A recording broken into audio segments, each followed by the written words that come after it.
em Brasília, porque a semana será movimentada.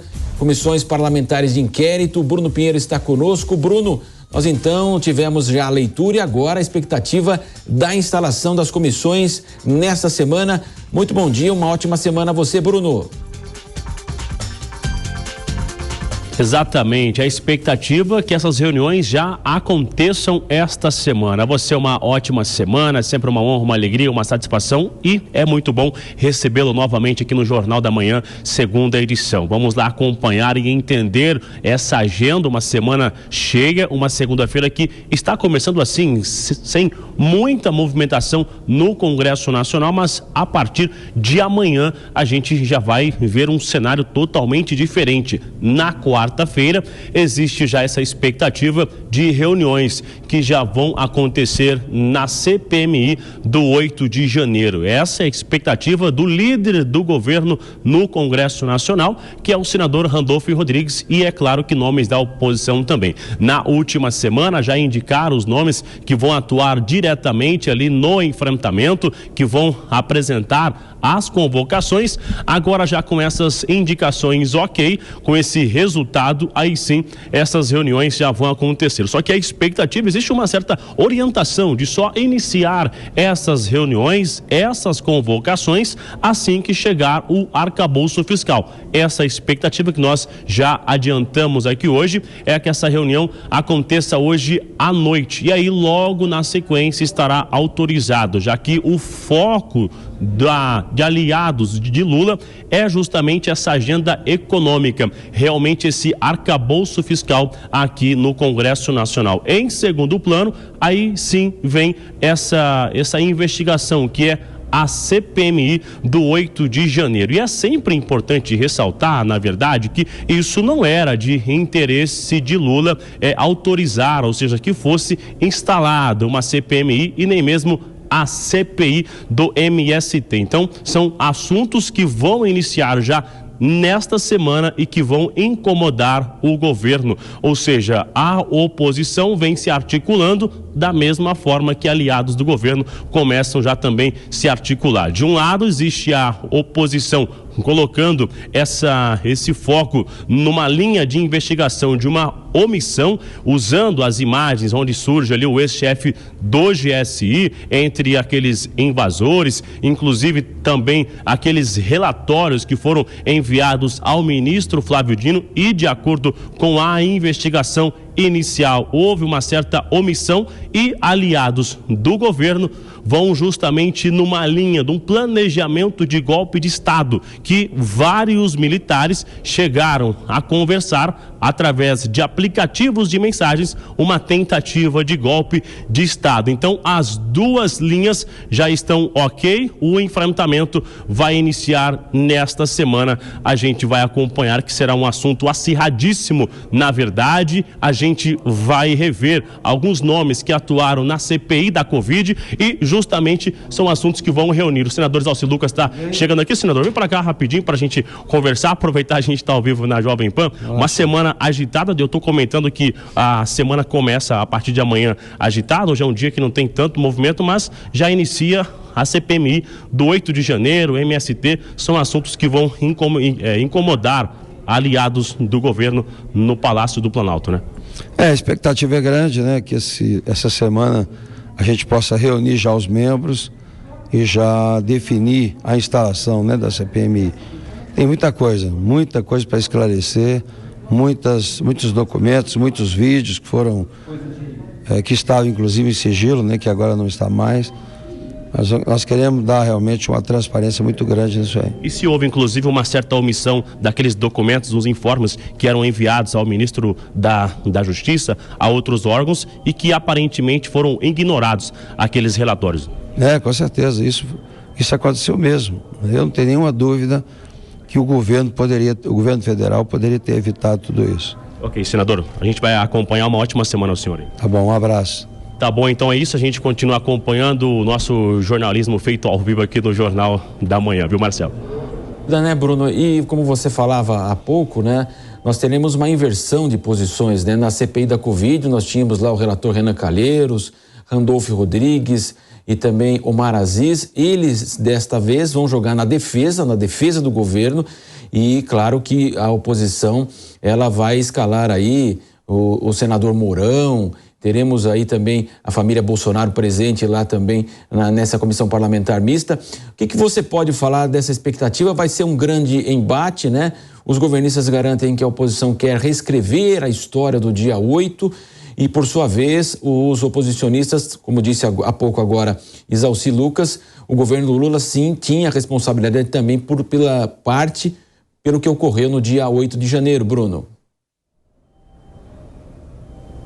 Exatamente, esse reflexo, se a gente olhar como foi o enfrentamento, né, a outra CPI sobre a Covid, a gente observa que tinha uma ginástica entre Renan, Omar Aziz, Randolph, que eles estavam diretamente aprovando requerimentos, novas convocações, retirando o sigilo de diversos nomes. A gente assistiu aqui o empresário Hang, que não tinha nenhum tipo de ligação, acabou sendo chamado, sendo ouvido, uma repercussão gigantesca, audiências, emissoras reproduzindo essa reunião, uma segurança reforçada, e tinha essa insistência para que, de fato, esses requerimentos acabassem sendo aprovados, inclusive essa autonomia que tem uma CPMI de retirar um sigilo, e isso aconteceu em diversas reuniões, em várias situações. E agora essa atuação de Renan, de Randolph, de até mesmo de Omar Aziz e nomes de aliados do governo vai na contramão,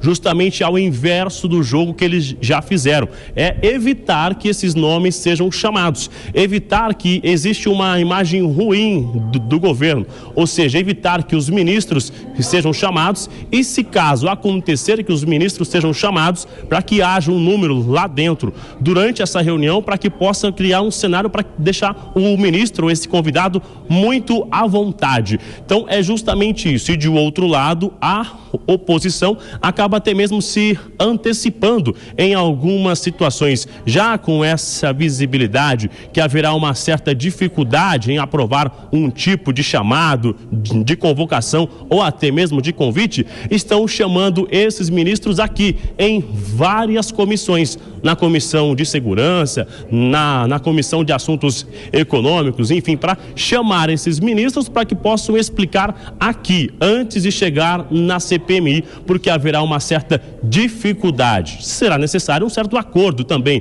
ou seja, o diálogo será muito importante, mas esses nomes, eles vão de fato atuar para tentar dificultar as convocações, porque não era de interesse de Lula que uma CPMI se instalasse. Agora, houve uma cobrança muito forte, havia até mesmo entre aliados do governo uma certa ruptura, não tinha um certo alinhamento. Uns achavam que era importante uma CPI, exemplo, o nome Renan Calheiros, ele sempre disse que era importante uma CPMI e Lula falava que não. Agora, com essa divulgação de uma imagem envolvendo o ex-chefe do GSI, não conseguiram segurar mais essa ideia.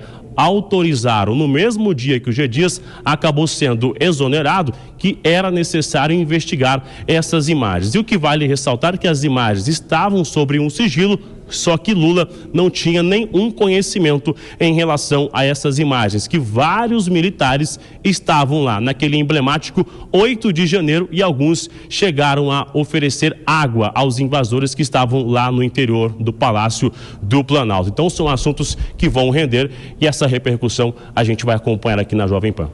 O Bruno, agora uma super semana mesmo, porque também há a expectativa do depoimento do ex-presidente Bolsonaro e a questão do marco civil da internet no Supremo, ou seja, o PL das fake news não passou na semana passada, não tem votos para passar, e ao que parece o Supremo vai acabar legislando sobre o tema. Esse é um assunto que acaba arruinando aqui. Eu vou começar respondendo sobre esse assunto, que é o julgamento sobre a internet na quarta-feira, que vai iniciar a relatoria da ministra Rosa Weber, que é na mesma linha do que foi aprovado em 2020 aqui no Senado Federal e agora está numa discussão lá na Câmara dos Deputados. Justamente por falta de número de votos, acabou sendo retirado e existe a expectativa de hoje ainda ser colocado em votação um requerimento de urgência, que foi uma divisão que foi feito justamente sobre aquela remuneração a quem gera qualquer tipo de conteúdo nas redes sociais, que é um direito autoral, na verdade, mas esse julgamento é adiantando, já que esse assunto sobre o que é uma fake news e não é, acabou ficando esquecido, colocando de lado ali na Câmara dos Deputados, o assunto acabou já entrando num ritmo acelerado na Suprema Corte. E é justamente isso que a oposição está reclamando, que então, se isso vai ser colocado em plenário no STF, o STF estaria assumindo as responsabilidades do Congresso Nacional, uma legislatura, ou seja, estaria atuando em assunto que é necessário ser resolvido aqui no Congresso Nacional, já que já iniciou lá em 2020 aqui no Senado, mas aparentemente esse assunto vai ganhar sim, esse ritmo é de relatoria da ministra Rosa Weber, envolvendo as plataformas, a responsabilidade, se é de quem gera este conteúdo ou se é da plataforma que hospeda este tipo de conteúdo que é compartilhado. Agora, esse último assunto, uma nova oitiva do ex-presidente Jair Bolsonaro, essa vai acontecer amanhã. É um assunto muito importante, alvo de uma operação da Polícia Federal sobre uma suspeita de uma suposta alteração no cartão de vacinação envolvendo o seu ex-ajudante de ordens, um assunto que rende a cada dia informações que ele chegou a se vacinar no Rio de Janeiro e em São Paulo. Ele reafirmou a nossa equipe de reportagem que não é verdade, que nunca escondeu, que nunca se vacinou, que não vai se vacinar e que essa informação foi alterada, ele não tinha nenhum tipo de conhecimento. Então, a expectativa de amanhã, que ele repita essas informações, reforce que nunca se vacinou e que não ordenou ninguém a alterar esse tipo de informação e que se alguém chegou a retirar do aplicativo, ele não usou esse tipo de comprovante em nenhum tipo de viagem. Essa viagem aos Estados Unidos, ele não chegou a usar esse comprovante de vacinação numa tentativa de acessar qualquer ambiente. Então ele vai repetir essas informações. Essa oitiva era aguardada no mesmo dia que a operação aconteceu. Os advogados alegaram que não tinha acesso aos autos, ao inquérito que levou essa operação e que não tinha como Jair Bolsonaro ser ouvido naquele dia. Então, um pouco mais de uma semana após essa operação, ele será ouvido amanhã na sede da Polícia Federal. Marcelo Matos, uma semana cheia e a gente acompanhando. Sem dúvida, ótimo, Bruno, aí você conversando ao vivo com o senador Isalci, os parlamentares chegando, então a gente espera mesmo o trabalho dos parlamentares e o senador, que é de Brasília e já está aí no Congresso, e daqui a pouco você retorna conosco. Valeu, Bruno.